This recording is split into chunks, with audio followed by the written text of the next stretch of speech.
Então vamos lá. A partir do exemplo proposto aí, nós podemos ver que nós viemos aqui, construímos um demonstrativo desse problema proposto aí, aonde nós temos o pórtico e a carga elevada. O problema busca saber qual é as reações nos pontos A e B.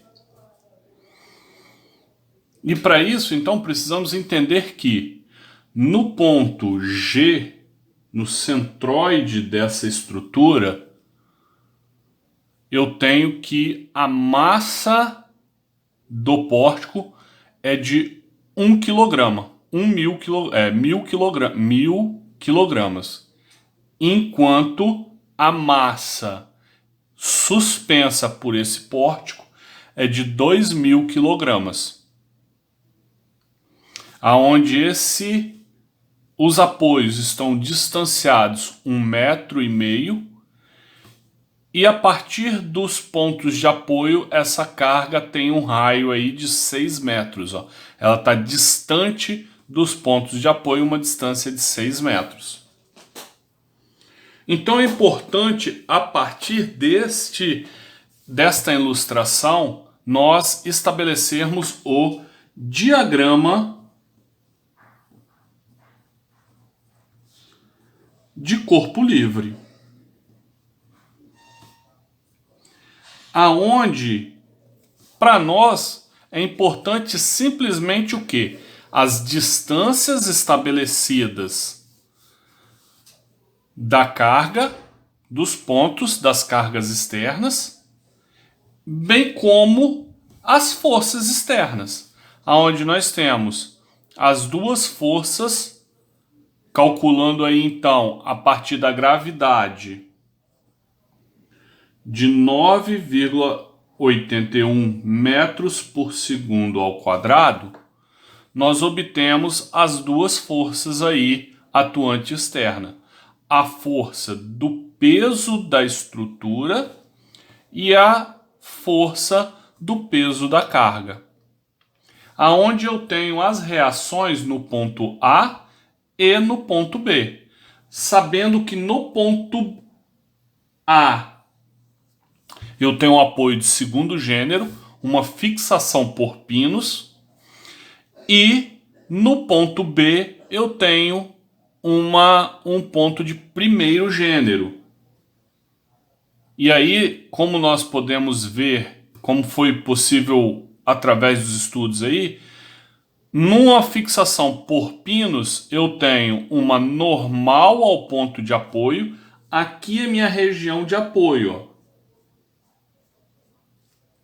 A parede, a viga, a coluna, o elemento, o bloco aonde este pórtico está sustentado. Então eu tenho uma normal a esse ponto de apoio.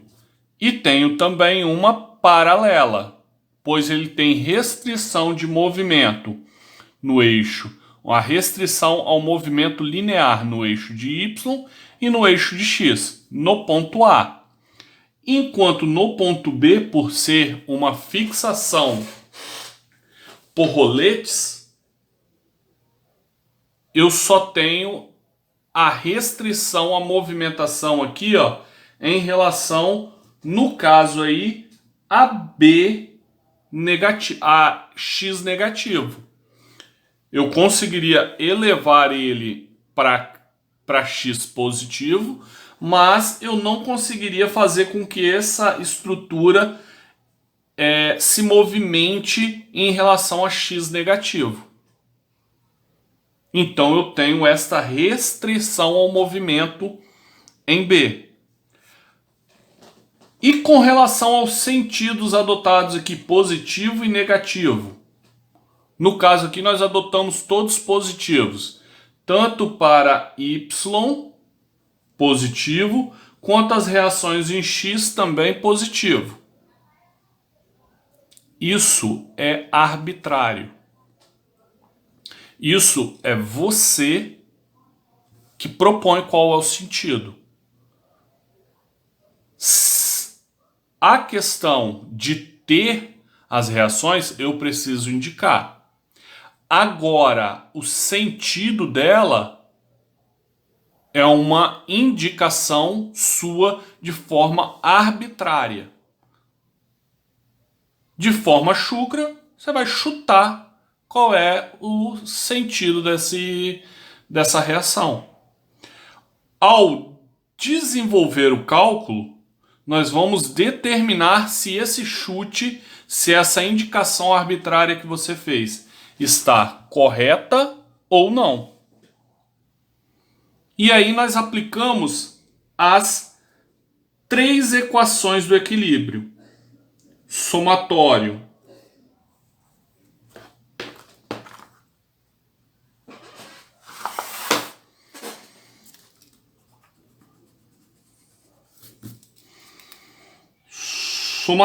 de forças em x igual a 0, somatório de forças em y igual a 0 e o somatório de momentos em relação ao eixo de z igual a 0.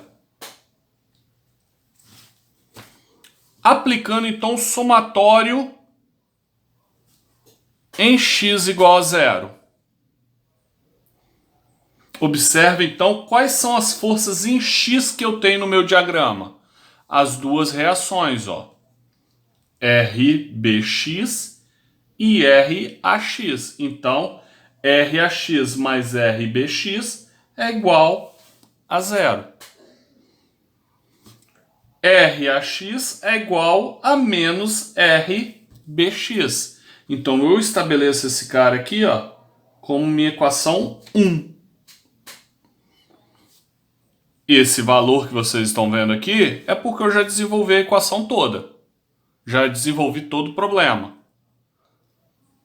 Porém, cheguei numa condição indeterminada aqui. Vou para outra equação do equilíbrio. Somatório de forças em y. Quais são as forças em y que eu tenho? RAY menos 9,81 kN menos 23,544 kN igual a 0. Y, Y, Y. Positivo, negativo. Passando as duas para o outro lado da igualdade, então eu tenho que RAY é igual a 33,354 kN. Então eu já determinei qual é o valor da minha reação em AY. Eu já determinei quem é esse cara. Agora faremos a terceira equação do equilíbrio. Somatório de momentos em um ponto, a qual você vai escolher. Qual ponto que você quer calcular o momento? No ponto A, no ponto B, no ponto G, no ponto C. Qual ponto que você quer calcular? Eu indico para você, caro aluno, que você calcule no ponto onde você tem maior número de incógnitas.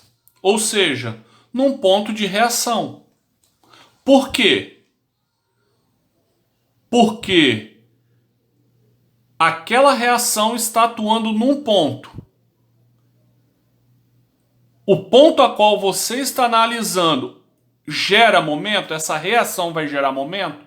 Não. Ela não gera momento. Nessa condição, então, observe que isso vai facilitar, que vai cancelar, eu vou ter o cancelamento daquelas reações naquele ponto. Logo, então, facilita que aquelas incógnitas vão ser eliminadas do meu cálculo. Ok? Ou seja, aqui no caso eu escolhi o ponto A, por ter duas reações. Mesmo que eu já achei uma, mas eu teria duas reações. Se eu calcular no ponto B, não vai influenciar em nada também. Não vai mudar muita coisa. Agora, se eu calculo no ponto G ou no ponto C aqui, eu ainda permaneço com as duas incógnitas. Então eu vou ter que fazer uma quarta equação para poder resolver. Por quê? Eu tenho uma, duas, três incógnitas e eu tenho uma, duas, três equações. Então, isso é um sistema linear. E tem solução. O mesmo número de incógnitas, os números de equações que eu tenho.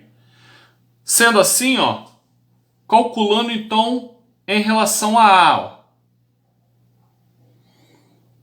Em relação a A.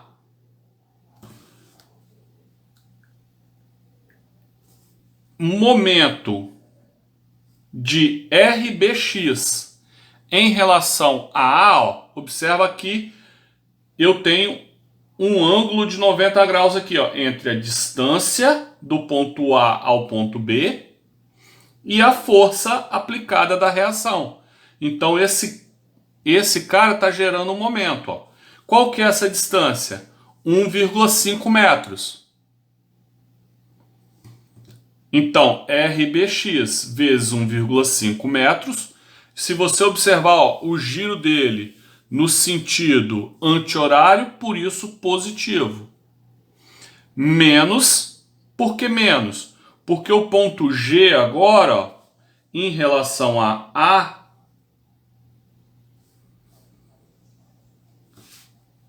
está gerando um momento horário. Então, menos a força vezes a distância. A distância de 2 metros. Nessa condição,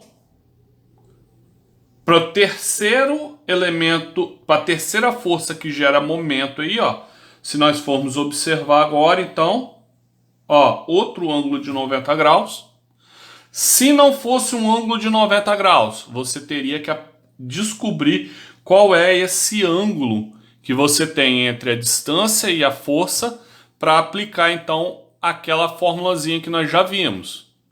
O raio vezes a força vezes o seno do ângulo entre eles, ok? No caso, como eu tenho 90 graus aqui, nós não precisamos aplicar o seno, ok? Porque seno de 90 é 1. 23,544 vezes 6 metros, igual a zero. As reações no ponto A não gera momento. Nessa condição, então, eu determinei que RBX é 107,256 kN. Aplicando agora RBX em 1, observa que eu determinei RAX, menos 107,256 kN. Observe que RAY e RBX, o sinal dele deu positivo. O que isso significa? Significa que a reação é positiva? Não. Significa que o sentido que você adotou lá no seu diagrama de corpo livre está correto. Ok? Se o valor da reação aqui, o sinal dele aqui deu positivo, quer dizer que o sentido que você adotou no diagrama de corpo livre está correto. Porém, observa que RAX deu negativo. Menos 107. O que significa esse menos 107? Quer dizer que a reação ela é negativa? Não. Quer dizer que o sentido que você adotou no diagrama é o oposto. Se todos os sinais que você indicou, as reações que você indicou tivessem dado positivas, o seu diagrama de corpo livre está correto. Seu diagrama inicial. Porém, como nós podemos ver aqui que uma das reações deu negativa, eu preciso redesenhar o diagrama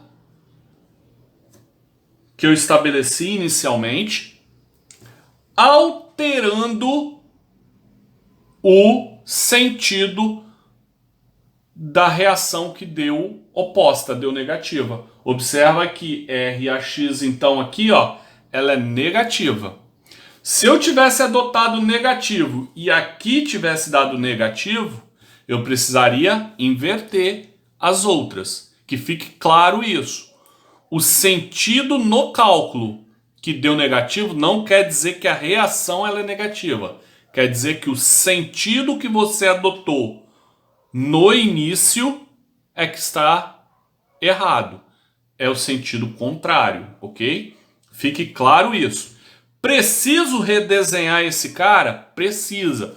Por quê? Se você vier aqui e alterar esse cara aqui, quando uma outra pessoa for analisar o seu memorial de cálculo, não pensando em você como aluno agora, mas pensando na sua vida profissional. Se você vem aqui e simplesmente muda esse cara aqui, quando dentro da empresa que você está trabalhando, esses cálculos vão ser reanalisados.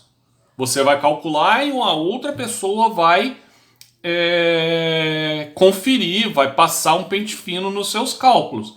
Se você vem simplesmente muda esse sentido, você vai ter que trocar todos os sinais do seu cálculo. Porque senão, por que aqui está negativo e você adotou aqui como positivo? Observa. Como que você adotou?